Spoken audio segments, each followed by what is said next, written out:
Thank you for joining us again and welcome back to our channel. If you are joining for the first time, we encourage you to subscribe and smash the like button because the stories that we talk about here from the geostrategic point of view does not get traction and most of the time it's not being recommended. It's only you, the viewers, who like to know why strategic engagement and where Africa sits at this moment is not by chance. In this episode, I want to look at the collapse and the embarrassment that the country of France has experienced across the countries in the Sahel and West Africa in particular. So show this video some love by smashing the like button and sharing it with your own audience. France has lost its foothold in the Sahel and in West Africa, to who is still being determined, but regardless, it could prove decisive for Western interests at this particular time. For decades, France has stood as the dominant force in the Sahel region in Africa.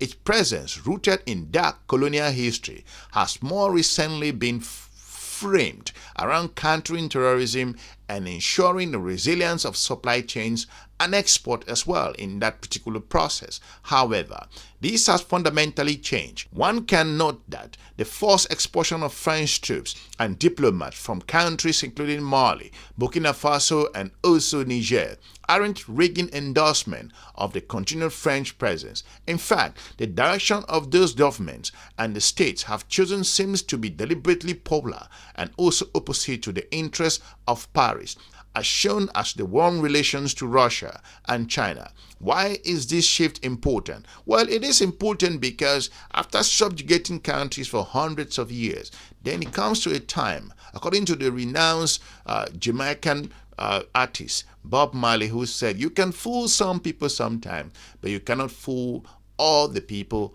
all the time." Hopefully I got it right there.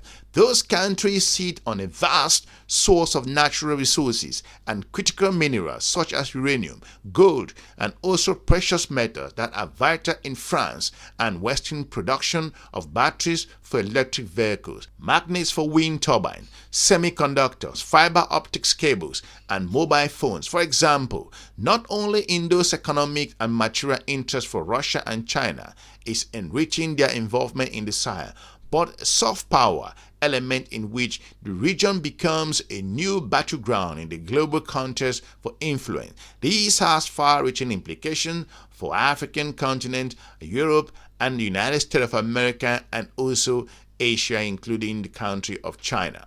If you look at the backlash regards to going against France's dominance in the region, in the wake of the successive military takeover, which has in turn sent the region colloquial name the coup bird according to some experts, West African countries have signaled a clear break from France orbit. So to point out, since 2021, Burkina Faso, Mali, and Niger have withdrawn from the French-backed G-Sahel anti-terror task force, citing disillusionment with France's outsized role in the region. And more importantly, despite the task force creation as of 2017, that particular concern and the armed groups has only escalated, resulting in thousands of other issues that displacement of millions. So to point out, these failures have contributed to political issues and bolster dissatisfaction with France's military intervention and presence in that part of the continent of Africa. This relationship hasn't worked so far. These countries are beginning to realize that France may not be as a strategic partner as it once considered over the years. One could contend that the tipping point came when Mali, Burkina Faso, and Niger expelled French ambassador and demanded the withdrawal of troops. France, which has at the time, based on my own analysis, over 1,500 soldiers that were stationed in Niger, was also forced to recalibrate its military footprint, leaving Chad as the last West African countries to host France's troops at the time. We have seen the country of Senegal pushing France out. More importantly, the darling of all, Ivory Coast, has woken up from slumber and is asking questions as well as to the reason what France is doing in terms of military collaboration in its own nation.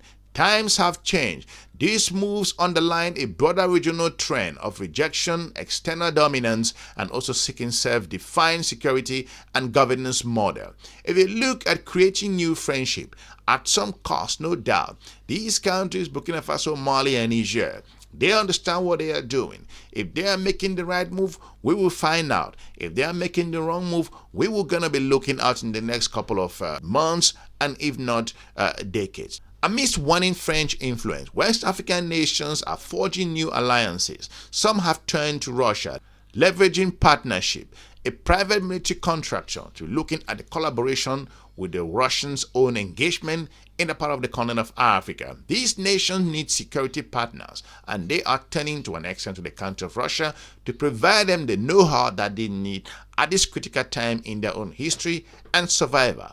Why those groups offer short-term assistance in resilience on profit and also driven coordination in terms of working together for the long-term stability. These countries are going just beyond short-term partnership, and they are asking for military training, collaboration, partnership, technology transfer.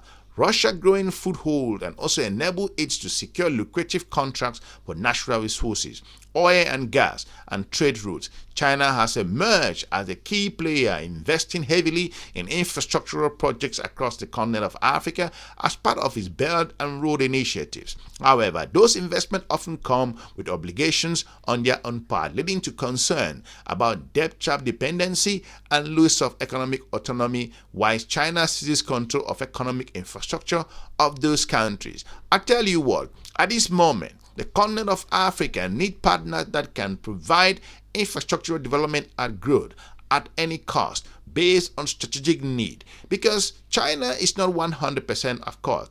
Are the Western nations 100%? Not at all. China should go for its own interest. It is left for African nations to make sure that the strategic partnership they are entering with the country of China should be on a win-win partnership. It shouldn't be blamed on China all the time. African countries themselves must wake up and start asking questions. So the debt trap dependency conversation has no grounds when a local mother in a village in Kenya is looking for a road that can allow his or her own products to leave the small villages in her own farm to the city in Nairobi. You are looking at other farmers across the continent of Africa who are looking to engage in infrastructural development. So the question about democracy and some other conversation that has nothing to do with the emergence and development and growth. Considering the challenges that the continent of Africa is facing at the moment, emerging middle class, a bulging population, graduates coming from university every year and year in their millions. These countries need partners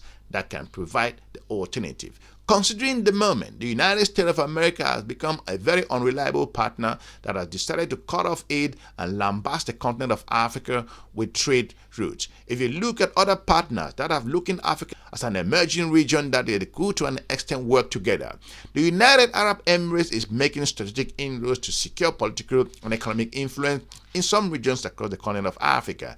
Its activism in Africa centers on maritime control with too many strategic routes, the Red Sea towards the Mediterranean and towards the Indian Ocean. The United Arab Emirates military involvement follows three main patterns: and combating jihadist terrorism in some areas, defense collaboration with African states, and involvement in the conflict zones such as in Libya and Sudan. The United Arab Emirates is also developing defense and military relations with African states to secure its economic interests from instability and also some other areas, also advancing geostrategic influence. And since 2016, the UAE signed 8 memorandum or agreement focused on fight against economic development and looking from its own aspect, considering Somalia, Portland, Ethiopia, Chad, Mauritania, Mali, Senegal, Kenya, and also Mozambique. Conversely, since 2010, 7 African states that signed the concession, and more importantly for commercial port with the Emirati DP World and the AD Ports Group, later established defense industry and also military ties with the UAE, including Democratic Republic of the Congo, Angola, Tanzania, Somaliland, and more importantly, Egypt, Senegal, and Mozambique. This highlights a broader geopolitical competition for influence in Africa, with global powers vying for access to the region's abundant natural resources and strategic migration routes, and more importantly, resources that are needed by Western countries to propel their economy. What are some of these implications regards to the countries of the Sahel, considering France's behavior in that part of the continent of Africa?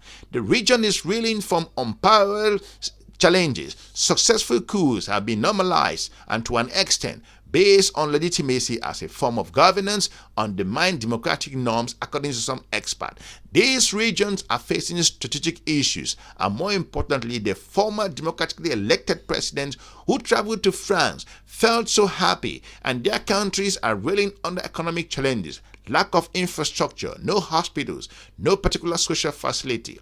But they travel to France on a yearly basis to talk on issues which are not relevant, considering the France Afrique that had nothing to do with the local people and the economics of those regions. These leaders who were elected according to the system travel to France and sit there comfortably, saying nothing that has to improve their own economy. That's the reason why they cut off with the colonial organization called ECOWAS that has continued to an extent to fail to innovate and recognize that times have changed. The pivot from France has significant ramifications for a number of countries, and also more importantly, the European Union too must contend with a less stable Sahel region, which could impact migration patterns and exacerbate existing security concerns. On a global scale, this shift undermines the intensifying competition for influence in Africa and its resources.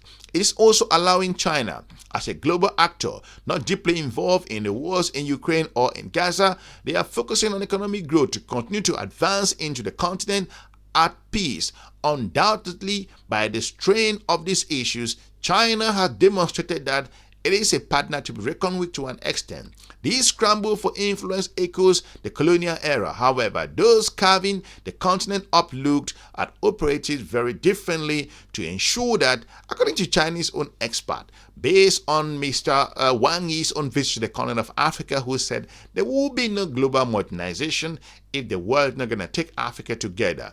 Africa does have some important strategic importance, not just from the United Nations or Africans' own countries' voting right. We saw that at the Russian-Ukrainian war, how African nations voted differently and they make their own particular decision. If you look at West Africa's breakaway from French military influence, mark a critical junction for the region.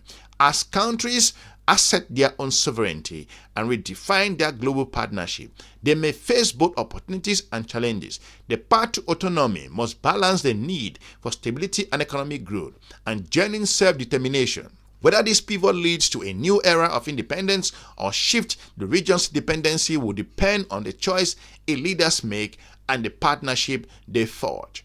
At this moment, the continent of Africa is asking questions and it wants genuine partnership. Make no mistake, the United States of America at the moment is not leading. It's not making any strategic move in the continent of Africa, and the US's engagement in terms of foreign policy in the continent of Africa. We saw how the United States of America was kicked out from the country of Niger, and more importantly, the US's presence in the region at this moment at where the tariffs of the current administration has made it the continent of African countries to become more skeptical, especially the South Africans' relationship with the United States of America. Other African countries are observing this very closely at this strategic and critical time in the continent history. I want to thank you for watching. Let me know what you think at this particular time in the continent of Africa's history and why African nations are shaping their global partnership and collaboration. For now, I will be looking forward to meeting you soon. Have a good day. Bye-bye.